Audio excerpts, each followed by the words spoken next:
The reluctance of academia is a reluctance, I would say, based in the colonial past, and yes, it is based in kind of racism on the part of some people. However, on parts of other people, they feel that they have evidence that controverts this because they have an idea that African means one thing. You know, and so that's a fundamental problem of knowledge.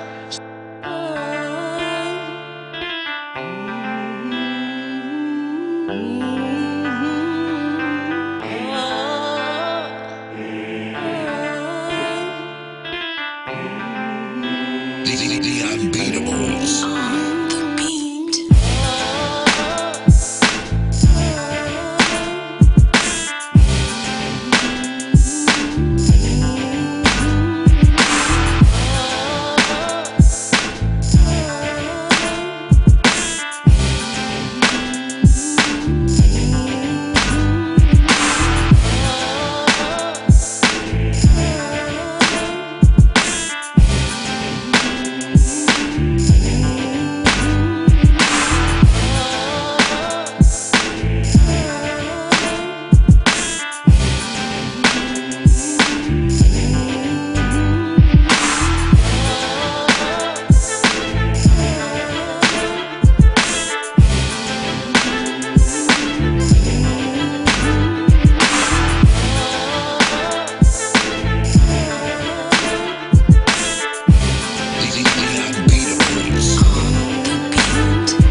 When you hear the term white Caucasian male, there's something behind that to look into.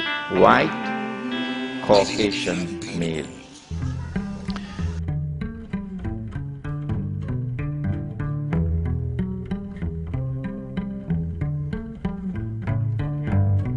Today, the term Caucasian is rarely used in the academic field, both in anthropology, where race is seen as a purely social construct, and also in medical science, where response to drugs can vary depending on ethnicity, found broad classifications like Caucasian extremely unhelpful.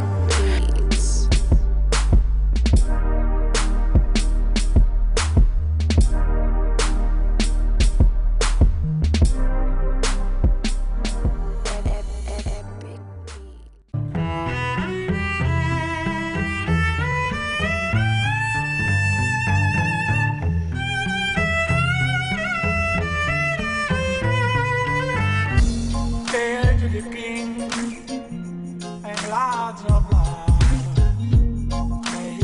Kadistan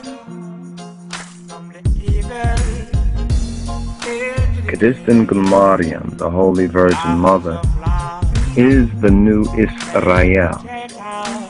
And this is one of the oldest images of Kadistan Gulmariam, otherwise known as the Virgin Mary.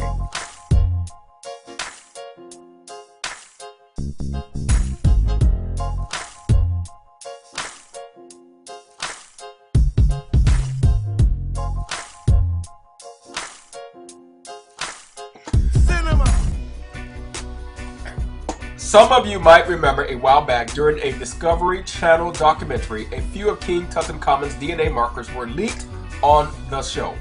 EnigmaHood, a Swiss genetics company, took the opportunity to use the genetic markers revealed during the documentary from a few screen captures to reconstruct his Y-DNA profile. Now, they claim that more than half of Western European men are related to King Tut, but here's the catch. In an article posted on Live Science, Carsten Pusch, a geneticist at Germany's University of Tübingen, who was part of the team,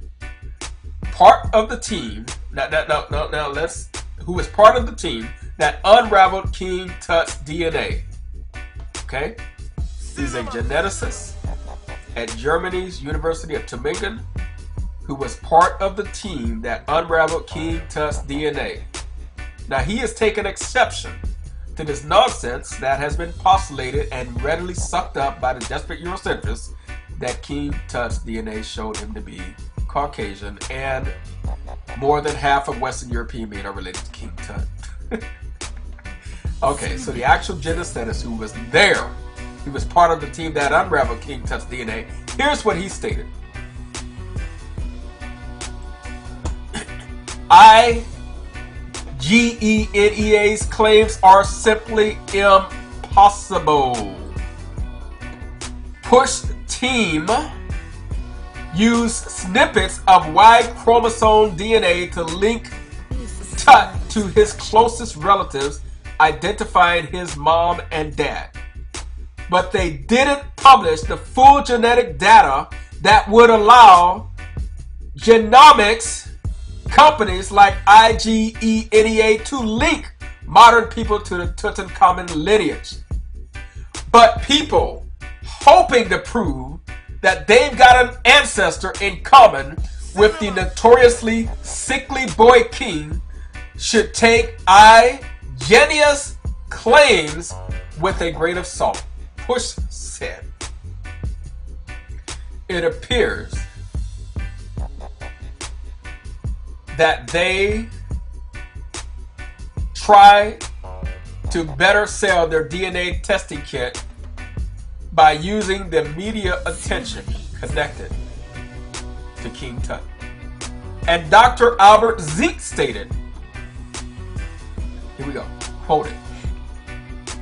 Dr. Albert Zink from the URAC, that's the European Academy of Bolzano, an independent research center in Bolzano and co-author of the 2010 JAMA publication, screened the footage and confirmed that the company acts very unscientific. Push wrote in an email to Live Science, the Swiss company did not try to get in contact with us prior to launching their new internet page. So basically, this nonsense that you pathetically desperate Eurocentrists are running around making fools out of yourself with has been debunked. Now, let's read some more. It is possible that the DNA profile was in fact a collaborating or a control sample rather than King Tut's actual DNA profile. Remember, these idiots saw this program on television for 1 second. They froze the screen. They saw a portion of it, not even certain whose DNA it was, and they have released this nonsense about King Tut being Caucasian. But I know, once again, truth to a Eurocentrist is like a cross to a vampire. You avoid it at all costs. Results on King Tut's Y chromosome have not been published, but apparently Igenia, I guess that's how you say it, I don't know, managed to deduce this from a few screen captures without directly testing King Tut's body, and nor has a peer-reviewed scientific report been published. But a Eurocentrist doesn't care about a peer-reviewed scientific report unless it's put out by a fellow Eurocentrist, and they might be able to find some that will lie to them for a fee. Igenia's results are based on poorly extracted data from viewing a few screen captures, unlike what I've showed you before with the other portion, DNAtribes.com. And they do not correctly reflect King Tut's DNA profile, so frankly, it is improper methodology dripped in sensationalism to promote their new DNA testing kit.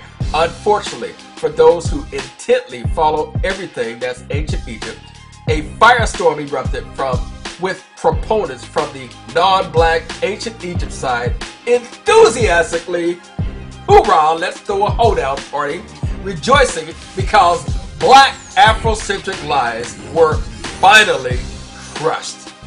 I beg to differ. What has been crushed is your white Eurocentric lie, and you have been exposed and made to look stupid.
This is Either to the Beat.